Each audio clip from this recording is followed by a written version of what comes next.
Oke, ya. Kita akan di pagi ini kita akan membahas mengenai biokimia sel. Apa itu biokimia sel? Ya. Anda mungkin sudah belajar ilmu sel, di histologi juga Anda sudah belajar. Itu ilmu sel. Sel ini banyak dibahas dan banyak dibahas juga dari berbagai segi keilmuan. Ada juga yang membahas mengenai biofisika sel. Orang-orang fisika dia akan membahas mengenai biofisika sel. Orang biokimia dia ngebahas mengenai biokimia sel. Ya, jadi itu ya. Jadi banyak orang membahas mengenai sel. Apa itu biokimia sel? Oke, kita akan mulai. Nah, sel ini merupakan salah satu objek yang sekarang menjadi ilmu tersendiri ya. Dia menjadi cabang ilmu tersendiri yang memang khusus mempelajari mengenai sel.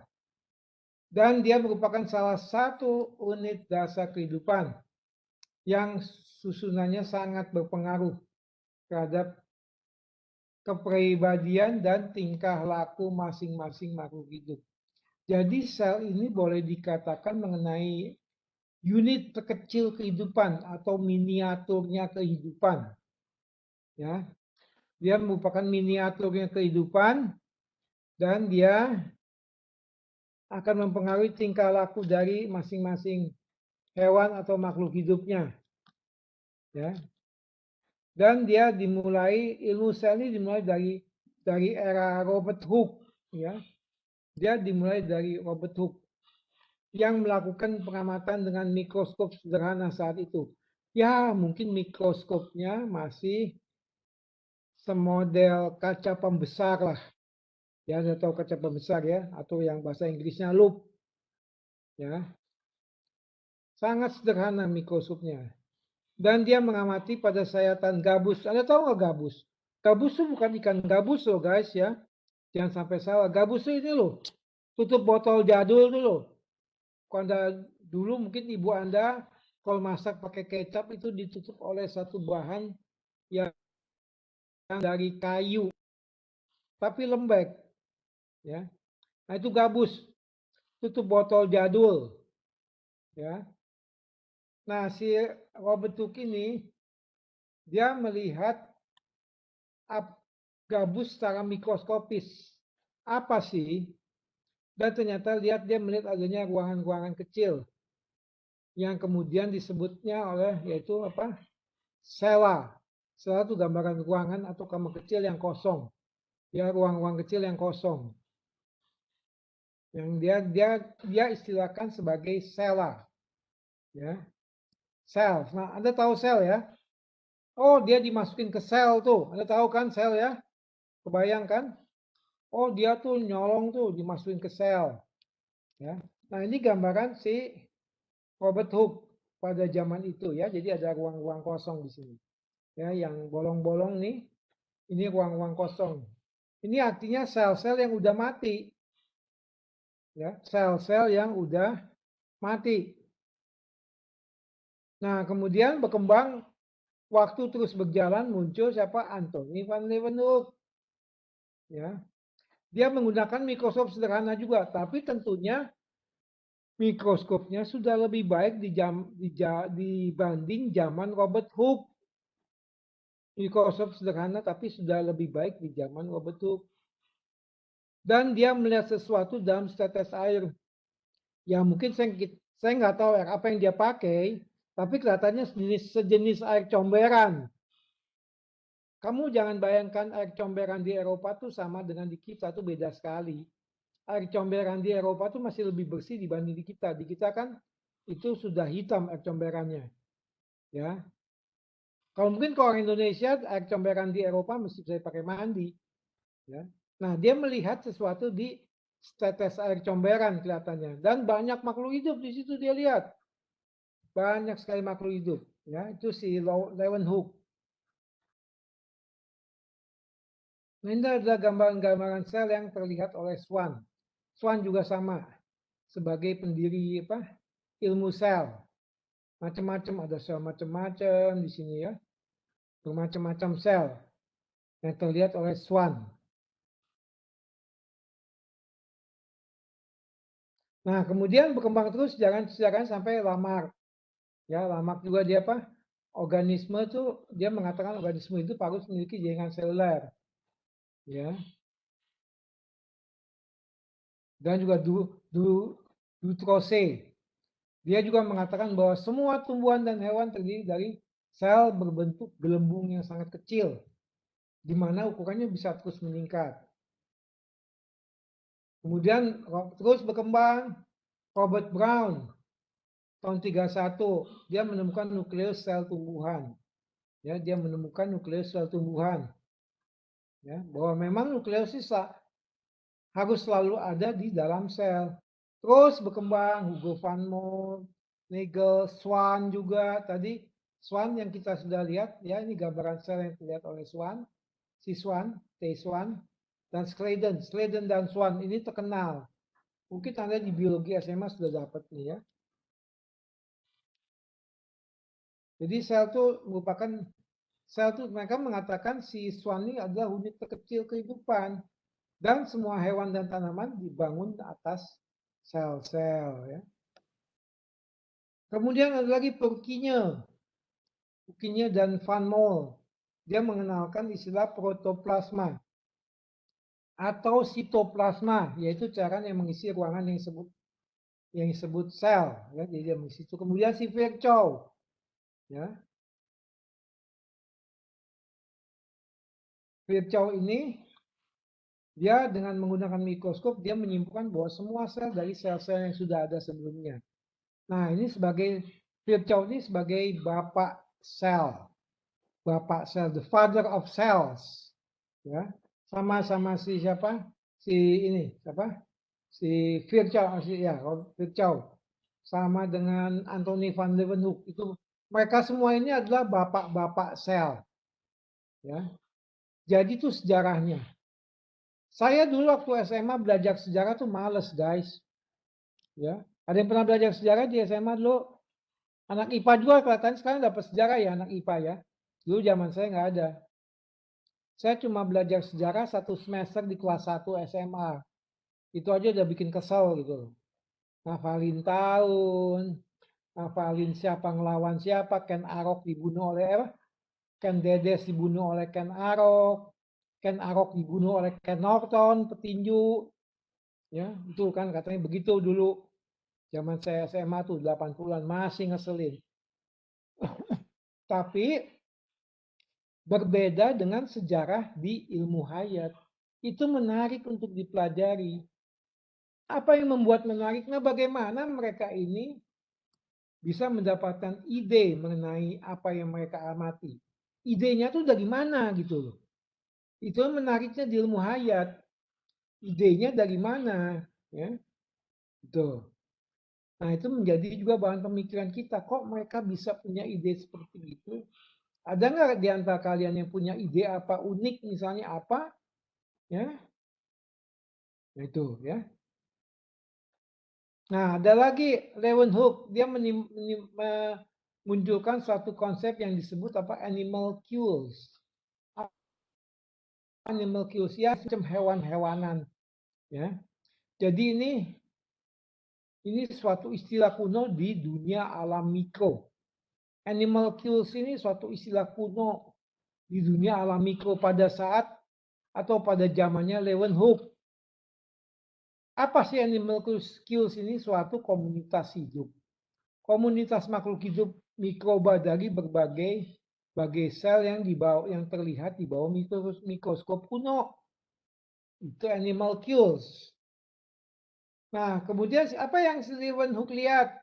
Yang dia lihat pertama adalah Actinopteris dan Heliozoa. Helio itu matahari ya. Jadi ini adalah hewan yang asalnya dari matahari, seperti matahari.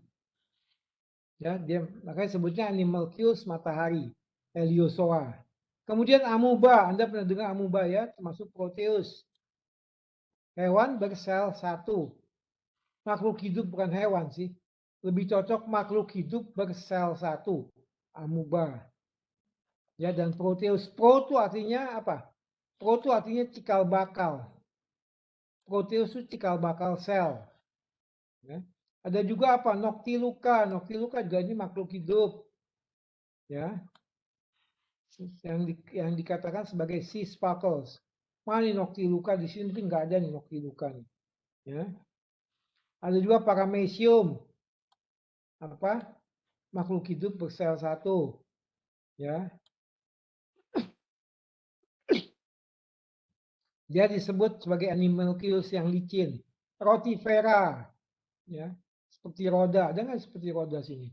Yang bentuknya seperti roda nih, nggak ada sini kelihatannya. Nah ini mungkin nih rotifera nih, yang bentuknya bulat-bulat, ya. Nah itu, ya. Rotifera ini apa? Bentuknya bulat-bulat. Nah itu, ya, rotifera, ya. Stentor, seperti trompet. Coba mana seperti trompet sini, coba Anda lihat. Ini kali ya, seperti trompet ini, ya. Atau juga mungkin ini. Nah itu, ya seperti trompet. Vorticella, ya. Dan peritrika, seperti lonceng gereja. Mana yang seperti lonceng gereja? Coba lihat. Ada nggak yang seperti lonceng gereja? Ya, mungkin ini kelihatannya ya. Kayak lonceng gereja nih. Ya, itu. Jadi macam-macam, ya. Ini kita nggak kebayang di zaman itu seperti apa, tapi mereka mengalami. Ya, oke. Nah, sedangkan Robert Brown sudah lebih maju lagi. Dia melihat gambaran sel seperti ini. Ada yang apa? Ada yang membelah, ada yang kromosomnya membelah, ya. Ada yang inti selnya sedang pasif, seperti ini. Ya, ini yang inti selnya pasif. Ada yang berinti dua, ya. Ada yang berinti dua. Jadi macam-macam nukleus sel yang bisa kelihatan. Ini ada yang persiapan membelah, ya, itu. Ini ada yang mulai membelah dan macam-macam ini yang kelihatan. Ini sel tanaman, kelihatannya bukan sel hewan. Ya. Robert Brown mengamati itu.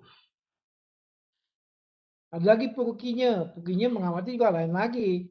Sel-sel yang diamati lain lagi. Seperti begini yang diamati oleh si Purkinje. Ya. Jadi dia mengamati selnya beda lagi gitu. Ya. Virchow. Nah, Virchow juga lain lagi.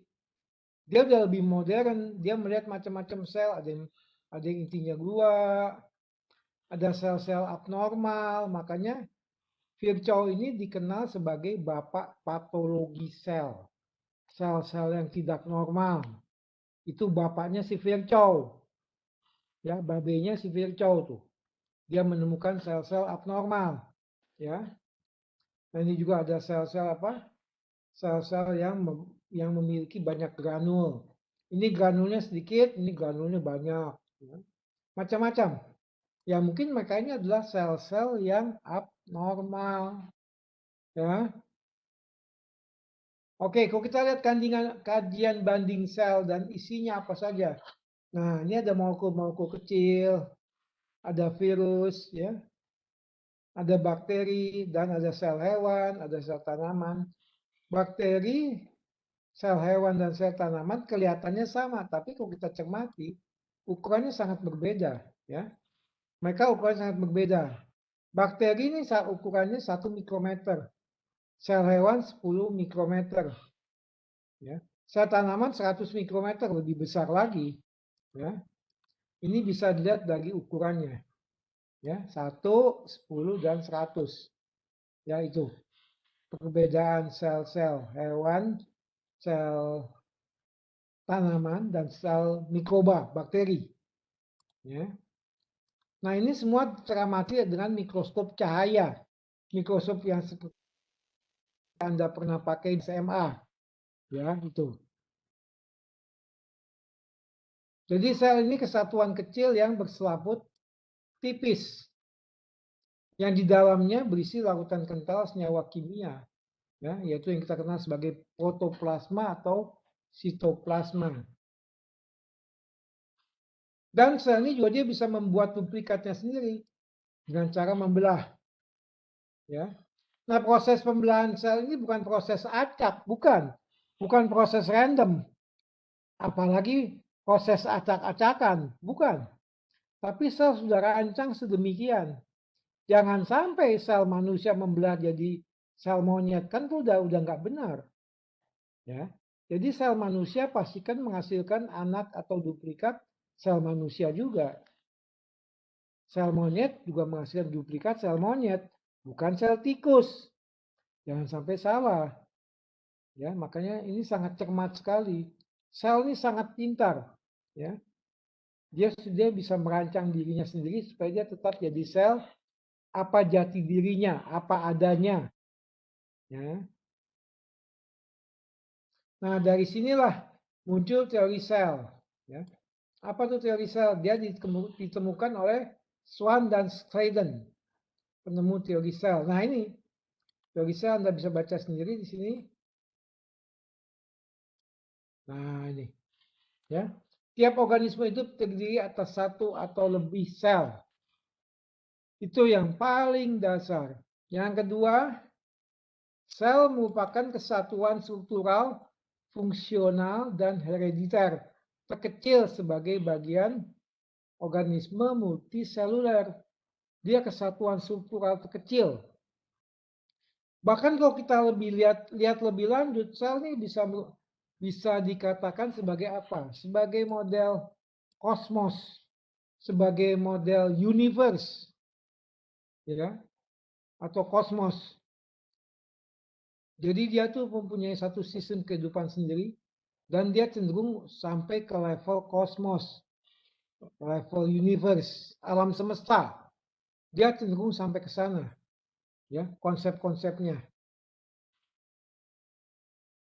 Juga semua sel hidup berasal dari sel sebelumnya, berkembang biak melalui pembelahan sel. Dia adalah unit aktivitas biologi yang dibatasi oleh membran semi-permeable, artinya membran yang sangat selektif terhadap berbagai bahan.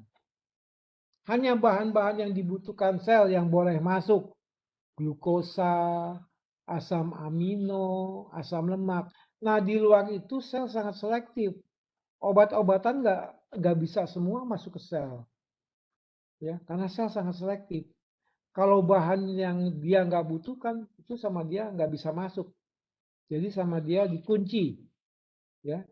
Jadi begitu pintarnya sel ini sehingga dia bisa menilai mana itu bahan yang dia butuhkan buat hidup dia, mana bahan yang dia tidak butuhkan, dan mana bahan yang berbahaya buat dia. Dia bisa menilai sendiri itu sel itu. Sangat-sangat pintar dia. Ya, itu ya. Makanya manusia juga harusnya begitu. Ya. Nah, ini adalah proses pengembangbiakan yang jadi di sel. Dia muter dari posisi A, status selnya A, status sel B, status sel C, status sel D, status sel E, dan status sel F. Status sel F ini yang kemudian nanti akan menjadi sel mandiri. Ya. Nah, ini di sini lebih jelas status pembelahannya, ya. Di sini lebih jelas. Nah, kira-kira seperti ini. Ini status pembelahan sel. Mana itu replikasi genom, mana itu metafase, anafase, mana itu sitokinesis, apa itu budding, apa itu migrasi nuklear, migrasi inti, ya. Nah, ini ada jalan pintas ke sini, artinya dalam keadaan-keadaan tertentu jalan pintasnya dipakai. Dalam keadaan-keadaan yang tidak menguntungkan sel, maka jalan pintasnya dia pakai. Supaya apa? Supaya proses pembelahan ini tetap terjadi. Ya. Kalau dia pakai jalan klasik ini tidak memungkinkan atau ada gangguan-gangguan, maka dia ambil jalan pintas. Yang penting anak-anak sel itu harus terbentuk. Sel-sel baru itu harus terbentuk bagaimanapun caranya. Ya. Jadi jelas bahwa sel itu dikatakan adalah miniatur kehidupan hewan dan manusia. Dan dia miniatur di makrokosmos. Ya, satu miniaturnya. Anda tahu kan Taman Mini? Ada yang pernah ke Taman Mini? Taman Mini Indonesia itu adalah miniatur Indonesia. Ada rumah adat Dayak, ada rumah adat Bugis, bahkan ada peta Indonesia, ya. Kau yang pernah ke sana? Itu Taman Mini Indonesia Indah di Jakarta itu. Ya, itu miniatur Indonesia. Oke, kita sekarang masuk ke teknik dasar mempelajari sel. Nah, ini dia. Mempelajari sel itu banyak tekniknya. Ini sel ini walaupun kecil tapi mempelajarinya nggak mudah. Dia butuh teknik-teknik khusus untuk mempelajari sel. Tapi kalau kita melacak dari sejarahnya, dari sejarah sel itu, maka teori mikroskopik inilah yang banyak digunakan dalam mempelajari sel. Nah, oleh sebab itu, pemahaman dan penggunaan mikroskop sangat penting bagi mereka yang belajar di disiplin ilmu hayat dan cabang-cabangnya, kedokteran gigi, kedokteran hewan. Penguasaan mikroskop sangat penting. Saya nggak tahu kalian di SMA sampai sejauh mana dapat mengenai mikroskop atau diajari mikroskop oleh guru kalian. Ya. Nah, kalau kita lihat lebih lanjut, mikroskop standar atau student's microscope, ya, ini ada beberapa komponen dasar yaitu 2 sampai 3 lensa cembung berperan untuk memanipulasi bayangan. Ada lagi penangkap cahaya atau iluminator. Penangkap cahaya ini pada mikroskop yang pakai cahaya matahari yang bukan listrik, ya. Dan juga ada apertura cahaya. Ini bagian mikroskop yang berfungsi mengatur jumlah cahaya yang masuk ke mikroskop. Ya. Nah, komponen-komponen dasar ini dibungkus oleh bodi mikroskop agar mudah difiksasi supaya nggak merotol satu sama lain. Makanya dia dibungkus bodi mikroskop supaya apa? Supaya dia tidak merotol satu sama lain. Sebab kalau tidak dibungkus oleh bodi mikroskop, maka komponen-komponen itu bisa-bisa merotol satu sama lain. Ya. Jadi kalau kita mengamati sel, belajar sel, apapun teknisnya yang dipakai dalam mempelajari sel, maka buntut-buntutnya kembali ke mikroskop juga. Itu ilmu sel. Ya. Apapun teknisnya yang dipakai, buntutnya akhirnya kembali ke mikroskop juga. Itu teknis seluler. Bukan apapun situasinya kalau haus minum teh botol, bukan ya. Jangan sampai salah. Ya. Apapun teknik seluler, apapun teknik mempelajari sel, maka dia punya ujung-ujungnya kembali ke mikroskop juga. Makanya artinya di sini penggunaan mikroskop Anda harus pahami dengan baik. Ya. Anda harus pahami dengan baik. Nah, untuk kuliah biologi biokimia sel di semester 1 FKH ini, saya memberi penjelasan Anda hanya sebatas mikroskop cahaya. Ini mikroskop saya sederhana atau mikroskop cahaya jadul. Nah, ini saya yakin Anda pernah pakai semua ya di SMA ya, pernah kan? Ya, ada macam-macam, ada lensa okuler yang langsung kontak dengan mata, ada pemutar kasar untuk memutar posisi benda dengan cepat, ada lagi pemutar halus untuk memutar posisi benda yang diamati dengan halus supaya nggak kena lensa objektif. Ada lagi juga lengan mikroskop, ya. Nah, ini lengan mikroskop yang kita biasa pegang-pegang kalau pakai pegang mikroskop.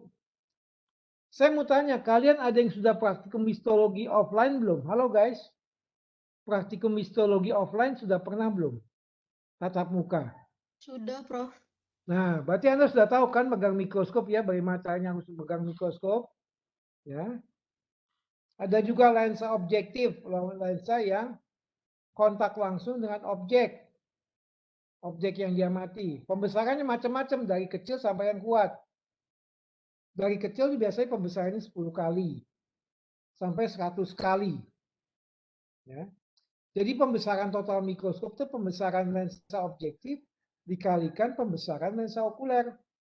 Kalau lensa okulernya pembesaran 10 kali, lensa objektifnya pembesarannya 100 kali, jadi total pembesarannya ada 1000 kali, 100 kali 10. Nah, ini kakinya. Nah, ini kaki ya. Kakinya mikroskop, penyangga mikroskop. Ini cermin dan diafragma. Ya, ini cermin dan diafragma. Nah, ini meja mikroskop yang kita kenal sebagai stage bahasa Inggrisnya. Stage itu apa ya? Panggung lah, semacam panggung. Ya, itu. Ada lagi juga revolver. Revolver ini fungsinya untuk memutar-mutar lensa objektif yang kita mau pakai, ya, yang kita mau pakai. Kita mau pakai lensa objektif pembesaran berapa? 40K, 10K, nah itu bisa diputar-putar. Nah pemutarnya ini kita kenal sebagai revolver. Itu sama dengan pemutar pistol tuh. Ada yang pernah pegang pistol? Pistol jadul, pistol cowboy. Itu kan ada pemutarnya tuh. Ya. Pemutarnya itu isi satu peluru. Nah, isi satu peluru, kemudian itu arahkan ke kepalanya si gede pandai. Ya, arahkan. Tembak, cetek. Kalau si gede pandai lagi beruntung, dia pelurunya nggak meledak, nggak mati dia.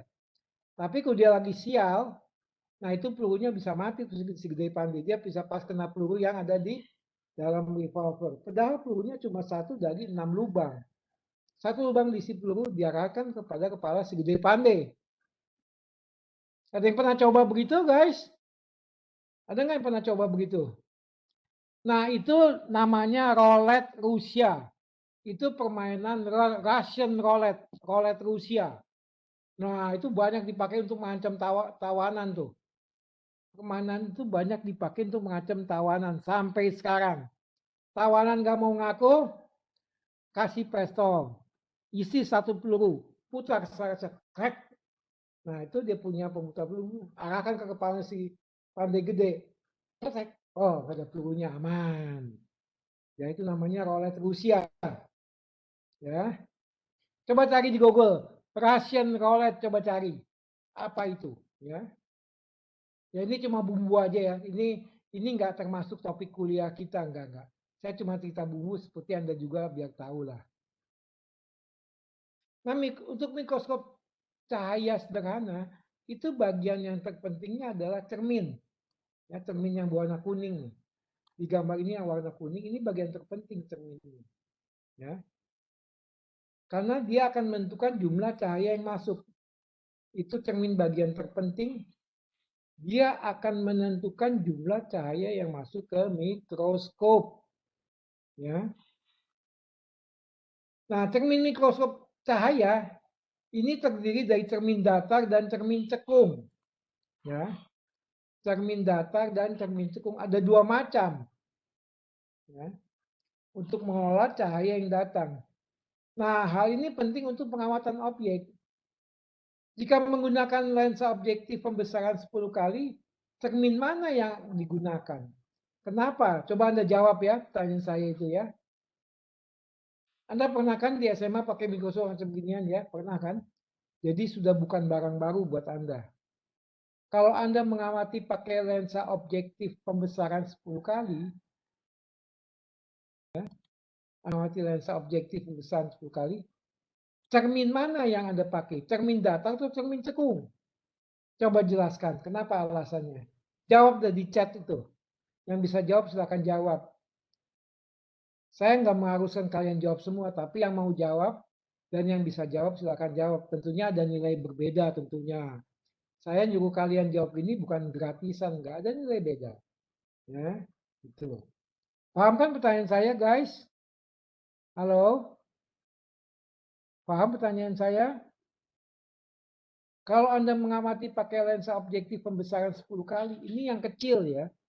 Cermin apa yang Anda gunakan? Dan kenapa Anda pakai cermin itu? Nah, coba tuh. Anda bahas deh. Di mana? Di itu, di apa? Di apa? Di chat ya. Nanti chatnya juga dikirim ke saya di grup Yukim.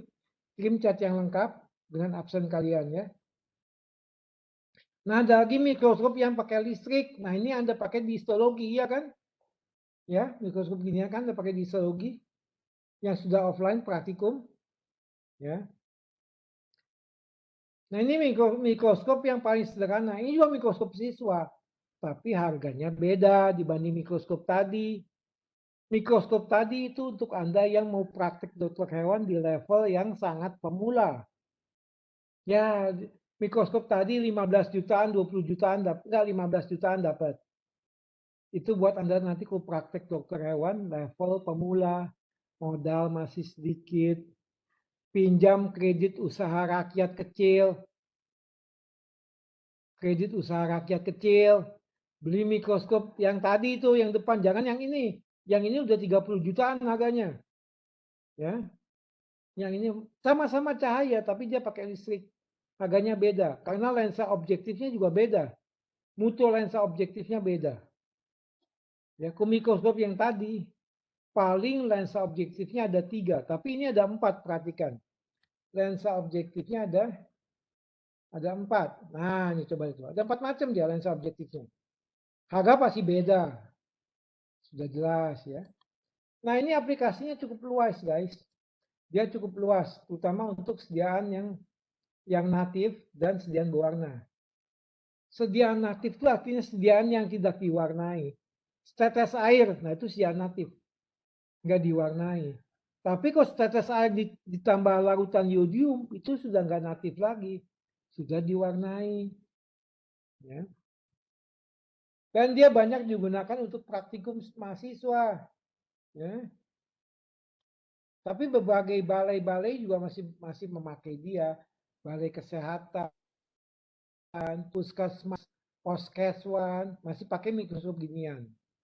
Ya harganya cukup terjangkau lah. Ya, 30 jutaan. Tapi kalau Anda pemula praktik dokter hewan mau pakai mikroskop seperti gini, tampilannya udah beda, guys. Ini lebih keren tampilannya, iya kan? Wah, segede pandai nih mikroskopnya kayak ginian, padahal dia baru buka praktek kemarin. Hebat lah. Ya, itu. Dan dia juga biasa digunakan untuk mengamati sediaan jaringan, ulasan darah, dan pemeriksaan parasit. Ini penting untuk dokter hewan praktek. Ya, penting untuk dokter hewan praktek. Jadi untuk mereka yang baru memulai, ini sangat recommended. Cuma jeleknya apa? Tergantung listrik. Listriknya mati, selesai kamu. Beda dengan mikroskop tadi, listrik mati dia tetap hidup, asal dia diarahkan ke bagian yang terang di jendela kalian, dia masih bisa dipakai mikroskop tadi. Jadi masing-masing ada bagus, ada jeleknya gitu loh ya. Gitu ya. Nah, komponen mikroskop tadi, komponen mikroskop student apa saja? Nah, ini bagian-bagiannya. Anda kan bisa bahasa Inggris ya. Lensa okular, lensa yang langsung kontak ke mata. Lensa okular, dia langsung kontak ke mata. Ada juga diopter adjustment, jadi dia untuk mengatur kecocokan lensa dan mata kita. Ada orang yang matanya agak jauh jaraknya masing-masing matanya, dan ada juga orang yang matanya agak dekat satu sama lain. Ya, itu bisa diatur. Ada lagi apa? Ada lagi nose piece. Nah, nose piece ini semacam revolver tadi yang buat apa? Mutar-mutar lensa.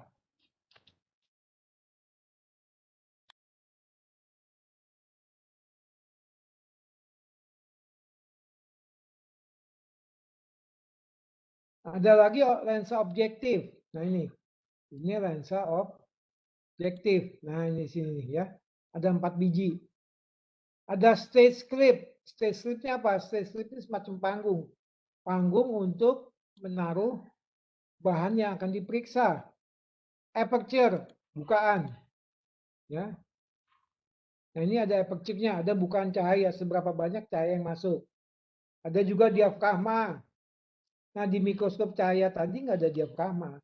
Ya itulah makanya saya katakan harga money talks. Harga berbicara, guys. Ya. Ada lagi apa? Kondenser. Kondenser itu dia untuk mengkondensasi cahaya. Ya, untuk mengatur cahaya masuk. Seberapa banyak cahaya masuk ke mikroskop. Dan dia di sini tentunya sudah nggak pakai cermin pantul seperti tadi. Enggak dia. Ya. Iluminator. Sumber apa? Cahaya dari listrik. Ada lagi head. Head ini bagian kepala mikroskop. Ya, ini lagi. Nah, ada lagi arm. atau carrying handle. Nah, ini yang Anda pegang. Kalau Anda praktikum histologi, ini Anda pegang untuk pindah-pindahkan mikroskop. Dan ingat, pegang mikroskop itu bukan seperti pegang barang biasa. Tangan kamu yang satu pegang bagian armnya, tangan kamu yang satu dipakai untuk menyangga di sini. Ya, satu tak. Jadi Anda Anda bisa pegang mikroskop, satu tangan Anda pegang pakai buat megang, tapi tangan satunya buat di dasar itu buat nyangga. Jangan pegang mikroskop, ya diputar-putar kalau agaan. Jangan begitu. Jatuh kamu 30 juta itu kamu ganti. Saya suruh ganti itu. Saya nggak mau tahu kamu punya uang enggaknya. Sudah dibilangin pegang mikroskop yang benar, sengaja lelagaan, diputar-putar pegang mikroskop, jatuh, brak, udah selesai udah. 30 juta gantiin. Kalau punya uang kamu pinjam ke BRI silakan, pinjam ke bank silakan, yang penting mikroskop ada dulu. Ya, itu. Jangan pegang mikroskop sembarangan. Satu tangannya pegang arm ini, satunya pegang penyangga. Pegang penyangga satunya. Ya, itu. Ya. Jadi begitu komponen mikroskop. Ya. Nah, ini ada lagi komponen mikroskop untuk riset. Coba perhatikan bagian-bagiannya. Ini kalau mikroskop ini dibelah dua. Perhatikan bagian-bagiannya tuh. Banyak banget dia punya apa? Khusus, ya. Lebih ribet nih. Jadi dia apa? Banyak bagian-bagiannya. Untuk apa? Untuk pengamatan ada namanya ada dia punya 3 lensa. Lensa objektif, lensa okuler, dan lensa satu lagi untuk foto. Dia punya 3 lensa, ya. Nah, ini lensa untuk ngambil foto. Nah, ini. Ini lensa ini bisa dipakai untuk ngambil foto atau ngambil video. Kalau mengamati sesuatu yang bergerak, Anda bisa ngambil video. Ya, itu. Ya. Coba cari di YouTube video-video mikroskop, banyak itu. Jadi di bawah mikroskop itu ada apa saja, Anda bisa cari di YouTube. Saya ada videonya dulu, tapi itu video sudah offline. Dan video itu nggak tahu kemana gitu loh. Saya lupa nyimpennya tuh nggak tahu tuh video itu kemana. Saya kemarin cari-cari tuh video tuh nggak ada. Ya, nanti Anda cari di YouTube deh. Bagus-bagus videonya. Video pengamatan di bawah mikroskop, dari mikroskop cahaya, ada yang berenang kayak cacing, ada yang berenang macam-macam, ya. Nah, ini komponen mikroskop untuk riset. Nah, harga mikroskop untuk riset ini sekitar 120 jutaan. Nah, duit. Segede pandai, praktek mikroskopnya kayak gini, wah keren habis deh. Wah, ini kelihatan dokter hewan segede ini sugih nih. Praktek baru buka sehari, mikroskopnya kayak begini. Wah, mantep deh, pandai. Ya, nggak apa-apa. Jangan sampai kamu nggak bisa pakai, kan lucu nanti. Pakainya nggak tahu. Ya, itu ya. Jadi kayak gitu. Nah, kemudian kita masuk ke karakter lensa objektif mikroskop. Apa aja sih lensa objektif mikroskop itu karakternya? Nah, di sini ada 3 lensa objektif. Ya, ini mikroskop buatan Zeiss. Nah, itu ya. Ini ada 3 karakter lensa objektif pada mikroskop buatan Zeiss. Saya bukannya mengiklankan perusahaan Zeiss, enggak. Saya tidak mengiklankan perusahaan itu. Ya, ya, tapi saya sih hanya ngasih contoh. Saya tidak dapat uang dari perusahaan sales. Saya bukan sales mikroskop sales. Meskipun dulu saya pernah jadi sales mikroskop. Tapi waktu itu mikroskop Olympus. Itu juga termasuk mikroskop kelas dunia itu. Ya. Oke, lensa objektif ini boleh dikatakan sebagai nyawanya mikroskop. Kalau lensa objektifnya bermasalah, ya agak berat. Ya. Jadi ada 2 jenis lensa tadi sudah pelajari yang yaitu objektif dan lensa okuler. Objektif itu kontak dengan objek yang diamati, dengan okuler kontak dengan mata. Ya. Nah, yang terpenting itu adalah lensa objektif. Langsung berhubungan dengan objek. Nah, kunci pemeriksaan mikroskop ini ada di lensa objektifnya. Ya, karena ini lensa objektif ini sering berjamur. Karena dia sangat kecil. Ya. Kenapa dia mudah berjamur? Karena dia kontak dengan objek. Kalau Anda mengamati jamur, tentunya bagian-bagian jamurnya akan bisa kontak dengan lensa ini. Ya. Dan juga biasanya lubangnya aperturanya kecil. Ya. Makanya jamur sangat senang bersarang di lensa objektif mikroskop. Ya, itu.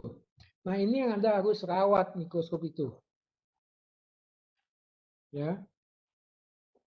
Nah, di lensa objektif mikroskop kelas dunia, Anda bisa perhatikan di lensa objektif mikroskop kelas dunia, ini banyak bagian-bagiannya. Nah, yang pertama bagian ini, magnification color code. Jadi ini adalah warna yang khusus yang memang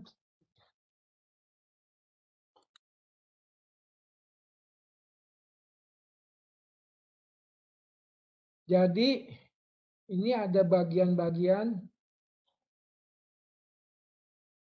apa? Pita biru ini yang mencerminkan kode warna lensa objektif. Nah, biasanya lensa objektif 60 kali ini pakai kode warna pita biru ini. Ya. Nah, ada juga istilah yang muncul yang namanya working distance, jarak antara objek yang diamati dengan lensa objektif. Seberapa dekat jaraknya? Nah, di sini katakan jaraknya 0,21. Berarti jaraknya sekitar 0,2 mm. Sangat dekat dengan objek. Makanya kalau dia pakai objek air, itu objek airnya harus ditutupi dengan namanya kaca penutup atau cover glass yang tipis banget. Ada kaca tipis sekali. Itu ada di mikroskop. Ya. Nah, ini ada lagi penggunaan apa? Immersion medium. Berarti bahwa kalau Anda pakai lensa ini, Anda harus pakai minyak imersi. Ya. Itu. Ada lagi numerical aperture. Bukaan. Ya. Numerical aperture-nya ini sekitar 1,4. Ya, itu. Artinya apa? Bahwa kemampuan daya memisahkan mikroskop tersebut sekitar 1,4. Pada jarak 1,4 mikron itu akan jelas teramati. Ya. Ada lagi aberration correction. Aberration correction itu untuk apa? Untuk koreksi. Jadi gambar-gambar yang teramati itu akan otomatis terkoreksi gambarnya. Bisa biasanya dikoreksi menjadi lebih jelas. Ya. Nah, ada lagi no space mounting thread. No space mounting thread ini untuk mengapa? Menempelkan ke revolvernya mikroskop. Untuk menempelkan ke revolvernya mikroskop. Ya, Anda apa lensa objektif itu Anda tempelkan ke revolvernya ke bagian yang bisa mutarnya mikroskop. Ya, tadi kan ada saya sudah jelaskan itu. Ada lagi apa? Manufacturer. Perusahaan pembuat. Ini dibuat oleh perusahaan Nippon. Jepang semua nih. Jepang teknologi mikroskopnya canggih, guys. Jepang itu untuk teknologi mikroskopnya canggih. Karena apa? Karena kajian biologi selnya dia juga canggih. Sama dengan Amerika Latin. Itu kajian mikroskopnya canggih. Karena mereka bermain di histologi dan biologi sel. Ya. Juga ada lagi yang namanya flat field correction. Ini untuk mengoreksi apa? Lahan atau untuk mengkoreksi lahan pandang objek supaya lahan pandang objek itu bisa menjadi lebih jelas. Anda bisa cari istilah-istilah terminologi ini di Google. Ya. Anda bisa cari di Google. Mungkin Google bahasa Inggris. Kok Google bahasa Indonesia saya nggak yakin ada enggaknya. Ya. Dan ada juga, nah ini ada lagi apa? Lateral magnification. Pembesaran lateral. Ya. Lateral magnification. Nah ini. Ini pembesaran yang ada di lensa objektif. Di sini pembesarannya 60 kali di lensa objektif ini. Jadi kalau lensa okulernya 10 kali, maka pembesaran total mikroskop menggunakan lensa objektif ini sebesar 600 kali. Ya. Nah, kemudian ada ini lagi bagian ini, specialized optical properties, sifat-sifat khusus dari optik yang digunakan di lensa objektif ini. Ini tentunya orang-orang yang ahli optik, fisika optik, yang apa? Yang bisa yang memahami, ya. Kita termasuk saya juga ini saya nggak terlalu memahami. Saya hanya sebagai user, pengguna mikroskop. Saya nggak terlalu memahami. Ya. Nah, ini ada lagi apa? Tube length. Panjang. Tube length itu panjang bodinya lensa objektif. Ya. Panjang bodinya lensa objektif. Ada lagi cover slip thickness. Ketebalan apa? Ketebalan lensa penutup. Cover lens bukan lensa penutup. Ketebalan cermin penutup objek yang recommended digunakan. Jadi kalau Anda beli cermin penutup objek untuk mikroskop, pastikan ukuran ketebalannya. Dan pastikan sinkron dengan lensa objektif mikroskop yang Anda punya. Jangan sampai Anda beli yang cover slipnya thickness-nya yang 2. Ya, yang 0,2 itu mungkin nggak cocok buat lensa objektif ini. Ya, itu. Ya, jadi itu bagian-bagian dari lensa objektif. Lihat, ini mikroskop yang kelas dunia. Memang dia lensa objektifnya detail. Ya, jadi lensa ini pembesaran maksimumnya lensa objektif ini pembesaran maksimumnya 60 sampai 100 kali. Itu pembesaran lensa objektif maksimum. Nah, lensa yang pembesarannya sekian ini harus menggunakan minyak emerksi. Apa gunanya? Untuk minyak emerksi ini untuk meningkatkan indeks bias agar objek bisa terlihat lebih rinci. Nah, itu dia. Anda dapat nggak di SMA, guys, ilmu ginian? Enggak ya? Waktu praktikum biologi dibahas nggak sama gurunya ilmu ginian? Saya yakin enggak. Karena ini bukan ilmu SMA, ini ilmu perguruan tinggi. Ya, itu bedanya perguruan tinggi sama di SMA. Ilmunya pun udah lain. Ini untuk kuliah S1 loh, S2 udah lain lagi nanti topiknya. Ya, dia akan dibahas lebih rinci. Ya, untuk S1 ya yang penting kalian tahu dulu lah segini cukup ya. Nah, mikroskop juga harus diperhatikan daya pisah. Ini penting daya pisah ini. Dan daya pisah ini akan menentukan harga mikroskop. Ya. Biasanya daya pisah mikroskop, daya pisah itu apa? Daya pisah ini terkait dengan kemampuan untuk memisahkan dua objek yang berbeda tapi berdekatan. Itu daya pisah. Coba Anda lihat, kalau di depan mata Anda dikasih objek ini, coba. Anda bisa bedakan nggak objek ujung jari? Coba aja. Bisa bedakan dengan jelas nggak objek ujung jari? Anda tahu coba, ujung jari ini di hadapan muka Anda. Bisa nggak Anda bedakan dengan jelas ujung jari ini? Tentunya nggak bisa. Beda kalau ujung jari ini kita jauhkan. Nah, baru bisa kelihatan kan jelas ujung jari kita. Tapi kalau kita dekat sini, kita nggak bisa lihat dengan jelas. Demikian juga mikroskop seperti itu, ya. Dan biasanya batas resolusi mikroskop itu sebesar 0,2 mm. Artinya hanya objek yang berdekatan dengan jarak di atas inilah yang bisa terlihat secara jelas. Ya. Dan resolusi ini ditentukan oleh dua faktor, yaitu pertama panjang gelombang cahaya tampak. Ya. Nah, kalau kita bicara panjang gelombang, kita harus menguasai fisika gelombang cahaya. Anda dulu dapatkan di SMA fisika cahaya ya. Makanya mikroskop ini dia bermainnya di fisika optik. Lensa, bagaimana perjalanan cahaya pada lensa cembung, bagaimana perjalanan cahaya pada lensa cekung, ya.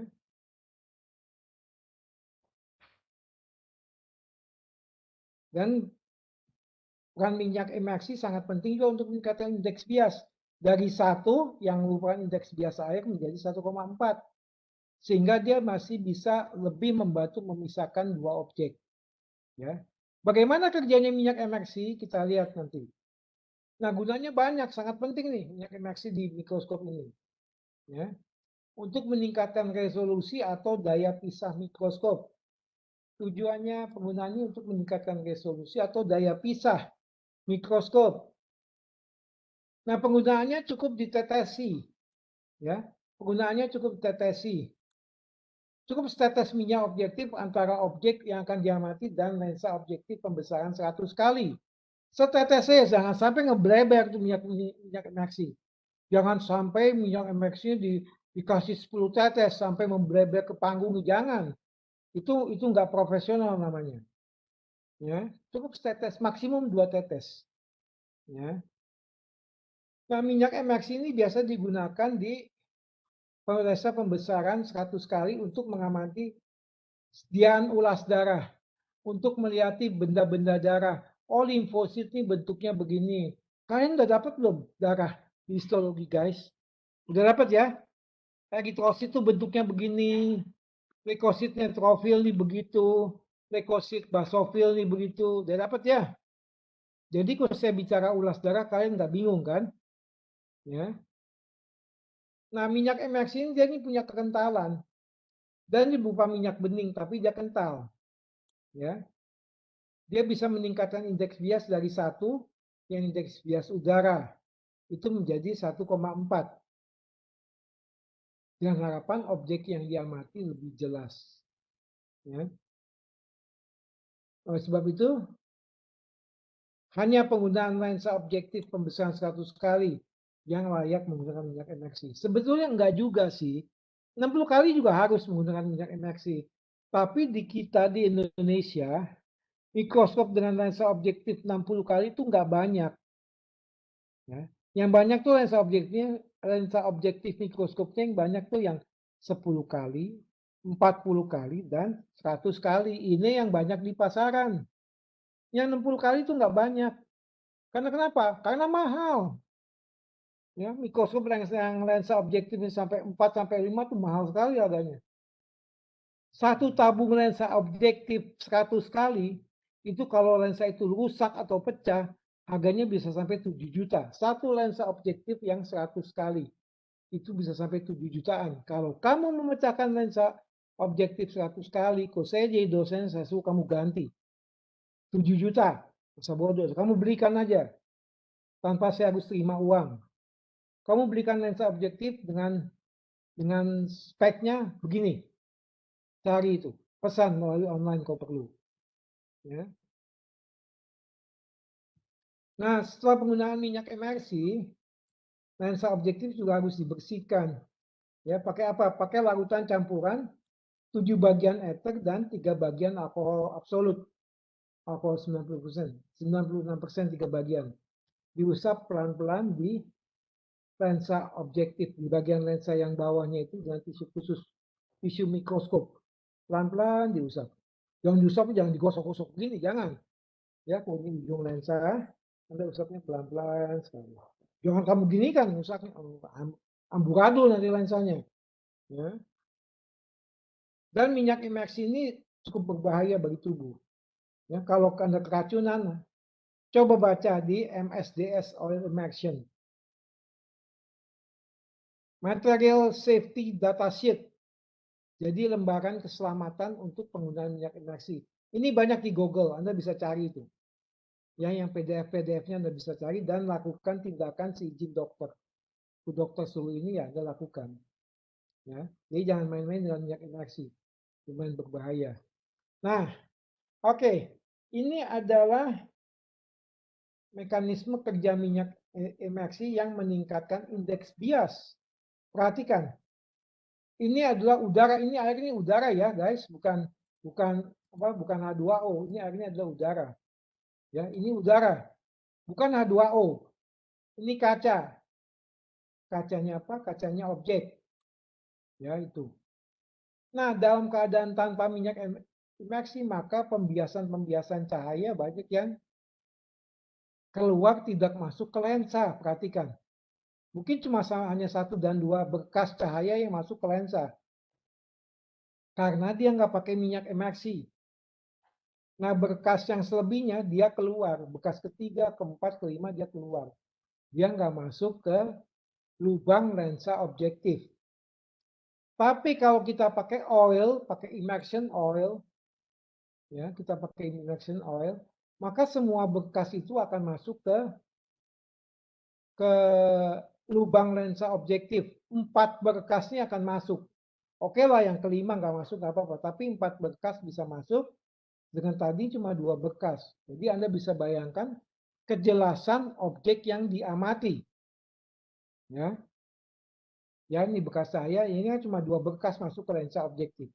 Tapi dengan pakai oil, dengan pakai minyak emersi, dia bisa 4 berkas masuk. Nah, inilah yang namanya prinsip peningkatan indeks bias dari lensa objektif. Ya, itu. Anda paham nggak? Saya nggak tahu, nanti yang kalau Anda nggak paham, Anda boleh tanya lebih lanjut. Atau Anda cari di Google lah, penggunaan minyak emersi. Ya, Anda bisa cari di Google juga. Nah, biologi sel juga ada teknis-teknis lain. Ya, teknis mikroskopik juga masih banyak. Nggak hanya mikroskop, banyak. Teknis mikroskopik fase kontras, mikroskop elektron, mikroskop krioelektron, dan yang lainnya. Masih banyak teknik-tekniknya. Saya nggak bahas di sini, karena ini hanya untuk S1 saja. Dan juga ini masih semester 1. Yang ini saya nggak bahas di sini. Nanti ini akan saya bahas untuk kuliah S2. Biokimia selnya S2, baru ini saya bahas. Ya. Jadi di S1 ini nggak dibahas karena apa? Complicated, ruwet gitu loh. Aku saya bahas di sini ruwet buat anak S1. Ya. Jadi yang pertama teknis mikroskopis, yang kedua teknis apa? Teknis pewarnaan. Pakai sitokimia atau histokimia. Ya, dengan menggunakan satu warna tertentu yang akan bereaksi dengan komponen tertentu dari bahan kimia di sel. Dan yang ketiga adalah teknik vaksinasi. Jadi sel itu divaksinasikan, dihancurkan, dipisah-pisah komponennya. Ya. Tapi kedua teknik ini, baik teknik imunositokimia, histokimia, dan teknik vaksinasi, buntut-buntutnya kembali ke teknik mikroskopik. Buntut-buntutnya kembali ke sana. Ya, itu. Makanya teknik mikroskopik itu sangat penting dalam pembahasan biologi atau biokimia sel. Ya, jadi ini adalah skematik algoritmanya dalam mempelajari biologi sel. Ya. Teknik-tekniknya apa aja? Bisa histologi yang Anda pelajari, yang Anda praktikumkan, bisa biokimia, bisa kultur atau dibiakan, pembiakan. Ya. Nah, di histologi Anda melihat pewarna hematoksilin dan eosin. Nah, itu salah satu dari ilmu sitokimia yang membahas reaksi sel dengan zat pewarna hematoksilin. Ada inti sel berwarna biru dan sitoplasmanya berwarna merah. Merah jambu, ya kan? Anda sudah lihat di histologi. Nah, itu salah satu teknik histokimia atau sitokimia yang menggunakan hematoksilin eosin. Jadi di sini banyak sekali. Nah, ini salah satu teknik HE stain, pewarnaan hematoksilin eosin yang Anda pelajari di histologi. Bisa juga pakai teknik mikroskopik. Ya. Jadi mikroskopnya bisa macam-macam, bisa mikroskop lapang cahaya, bright field, background cahaya, bisa pakai mikroskop elektron, ya macam-macam. Bisa pakai mikroskop transmission. Nanti ya ini nggak saya bahas di S1. Ya. Bisa pakai mikroskop scanning. Ini juga di S1 nggak saya bahas karena nanti terlalu complicated ya. Bisa juga pakai mikroskop macam-macam, mikroskop polarisasi, mikroskop fase kontras, dan mikroskop latar belakang gelap. Banyak mikroskop yang digunakan untuk mempelajari sel. Ya, di sini seperti saya katakan tadi, saya hanya membatasi pakai mikroskop cahaya aja dulu. Itu aja sudah ruwet mempelajarinya. Apalagi pakai mikroskop yang aneh-aneh gitu loh. Ya. Nah, histo dan sitokimia, penerapan berbagai teknik dalam teknik pengamatan sel atau jaringan. Jadi dia menggunakan aspek kimia. Dia menggunakan berbagai bahan yang bisa mewarnai sel. Macam-macam, banyak sekali. Ya. Nah, istilahnya di sini pewarnaan itu nama istilahnya stain. Ya. Di sini istilah bukan coloring, bukan. Tapi stain. Stain itu artinya apa? Dipercik itu, semacam dipercik, diperciki.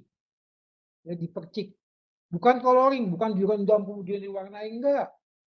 Ya, jadi stain ini semacam percikan atau splash atau cipratan. Ya. Nah, kenapa bisa ada reaksi? Nah, ya macam-macam sekarang kembali lagi pada protein yang tadi kita praktikumkan. Ya, kembali pada protein ada gugus fungsional asam-asam amino, ada macam-macam yang bisa menyebabkan perubahan biofisik dari sel sehingga dia bereaksi dengan zat warna. Nah, salah satu aspek sitokimia sederhana ialah mengenai teknik pengecatan warnaan sel atau jaringan. Ya, ini di histologi. Ini lebih banyak teknik-teknik histologi yang ada sudah praktikum offline. Dan di histologi juga Anda hanya melihat hasilnya. Oh, pakai hematoksilin eosin ini seperti begini. Inti selnya biru, sitoplasmanya merah jambu, dan yang Anda bisa lihat saja. Ya. Dan banyak digunakan di berbagai laboratorium biologi termasuk ilmu kita, ilmu veteriner. Tujuannya apa? Untuk meningkatkan kontras. Tujuannya untuk meningkatkan kontras dalam pengamatan mikroskopik. Itu tujuannya. Jadi sel itu kelihatan, oh sel ini mengandung bahan protein globulin misalnya. Kelihatan. Oh sel ini ada protein khusus, protein CPK misalnya. Itu kelihatan jika diwarnai. Ya. Ya, jadi untuk mengamati kontras. Ya. Dan pada mikroba ini Anda bisa lihat tuh, warnanya macam-macam. Ada warna kristal violet, ada iodin, ada safranin, dan nanti bisa macam-macam warna sel. Ya. Ini pewarnaan gram untuk mikroba, macam-macam. Ya. Jadi banyak sekali prosedur laboratorium diagnostik dan masing-masing ya yang melakukan pemeriksaan sel. Banyak ini. Apalagi pemeriksaan patologi sel. Itu banyak sekali. Kita di lab patologi FKA Udayana ada namanya pegawai Pak Dewa, dia sering melakukan ini. Nanti Anda akan dapat patologi di semester atas. Ya. Itu. Tujuannya untuk melihat kontras, untuk memberi kontras pada objek yang diamati. Ya. Prinsipnya apa? Nah, ini prinsipnya ada ini pertama fiksasi untuk mempertahankan bentuk sel dan organel-organel supaya tidak rusak. Harus difiksasi. Ya. Nah, fiksasi ini menggunakan bahan kimia apa aja? Contoh fiksatornya ada formalin, metanol, etanol, dan asam pikrat. Yang semuanya bekerja sebagai penggumpal protein atau koagulator protein. Jadi prinsip kerja zat pengecat ini dapat berinteraksi dengan komponen molekul dalam sel atau jaringan berdasarkan muatan listrik, afinitas interaksi van der Waals, dan lain-lain. Ya, itu. Dan proses interaksi ini perlu diperkuat dengan berbagai bahan anorganik seperti aluminium, besi, dan lain-lain. Ini teknik sitokimia. Memang ini lebih ruwet. Ya. Nah, jenis-jenis zat warna apa yang dipakai untuk mewarnai sel? Macam-macam. Ada yang berasal dari bahan alam. Ya. Hematoksilin, Anda sudah kenal. Ya. Dari tanaman hematoksilin campesianum. Itu hematoksilin. Sedangkan eosin ya eosin. Ya. Ada juga zat warna sintetik, nah ini yang alami. Ini yang sintetik, macam-macam juga. Ada fuksin, ada anilin. Ya. Itu asal-usul dari zat warna. Berdasarkan kemampuannya, ada yang zat yang substantif. Bisa mewarnai jaringan dengan baik. Contohnya apa? Merah netral. Nah, ada juga zat warna yang adjektif. Dia bisa mewarnai jika dia dibantu oleh zat lain. Contohnya morden. Itu. Apa itu morden? Coba Anda cari di Google. Apa yang namanya morden? Nah, ini dia. Apa tuh morden? Coba cari di Google. Ya, ini ujian saya tanya ya. Itu. Ya.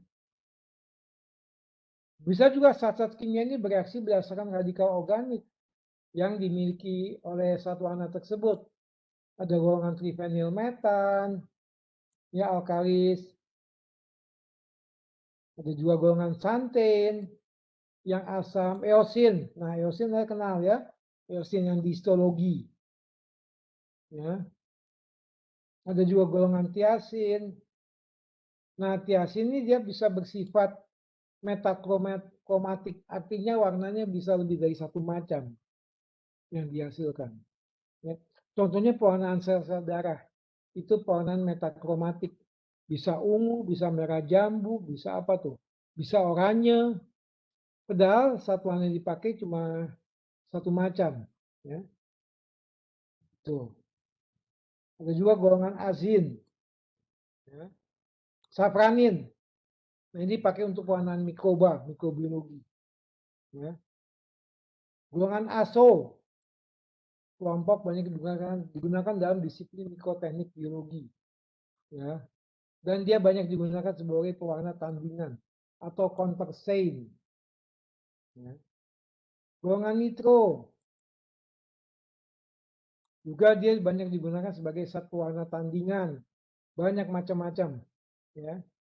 Bisa digunakan sebagai indikator pH juga bisa, merah netral, merah Kongo, ya, sebagai indikator pH. Nah itu, merah netral, merah Kongo, methyl orange, dan lain-lain. Dan juga zat warna juga bisa digunakan sebagai antiseptik.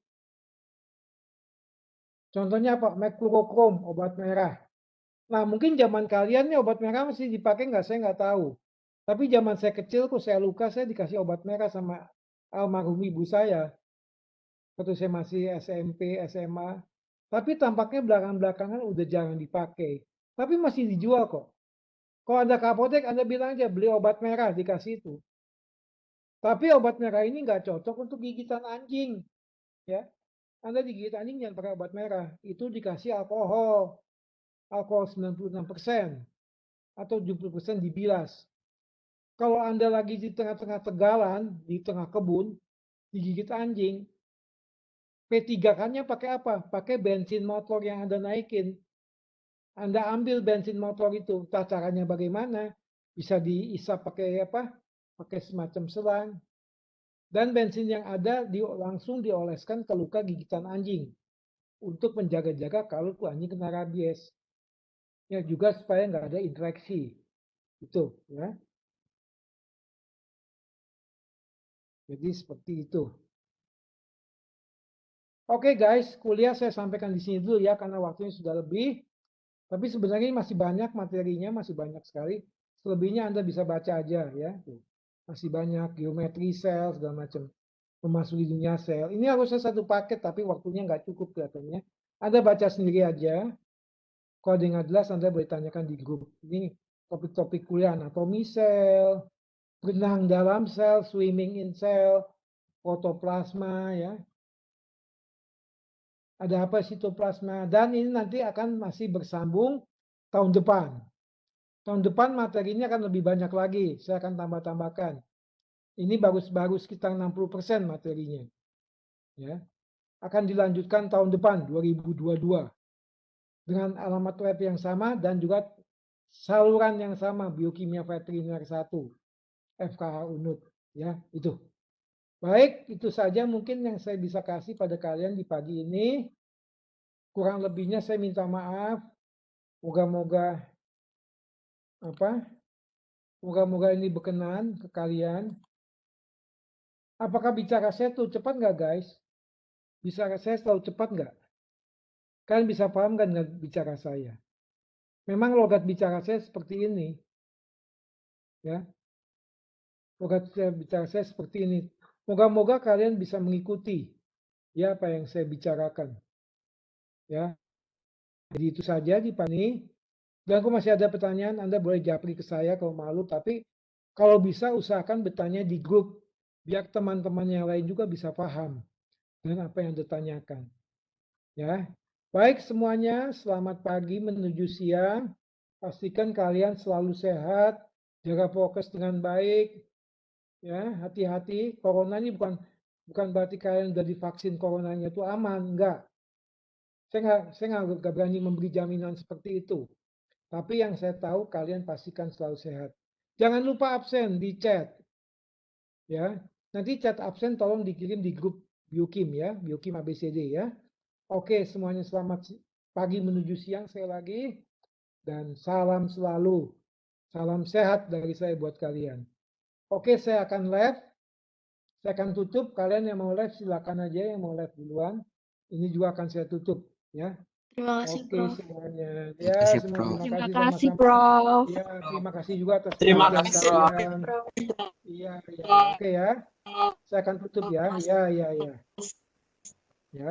Tinggal nanti kelas A mungkin kuliahnya malam jam 7:30. Ya. Oke semua. Sip. Saya tutup ini ya.